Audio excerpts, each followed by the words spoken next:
Assalomu alaykum qarindoshlar. Uyg'ur erkiy qirg'inchilik uchrayotidi.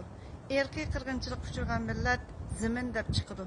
Oltamaysiz, hech bo'lmaganda Facebook narsalarni taqdim, o'zingiz bilan tema chiqaring.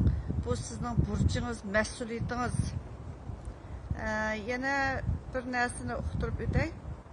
Mahmudjon inoyat voqeasi. Tek oyoqlashqini yo'q. Yolg'on xabarlarni taqatmasligini umid qilaman. Ham Xurshida xonimga telefon urib, xabar kerak bo'lsa, sal keyinroq aramini bulsanglarmi ulgursizlar. Hozir 3 balni agashtirib, damdan yurayotgan bir holatda, ba'zi yerlarning bizni izlab qilayotgan holatda, unda aramini bulsanglar, xabar kerakmi sizlarga? Xabarchiq to'rt ko'rsangiz, bir odamning zidiga tegib turib, aramini buzib turib, xabar egalishingizning hojati yo'q, ham yolg'on xabarlarni chiqarishingizning hojati yo'q. O'zining beshiga kelgan odam bilan agarda ishlar joyiga kelgan vaqtida u shu ishninki personaji o'zi chiqib so'zlaydi. Rahmat sizlarga.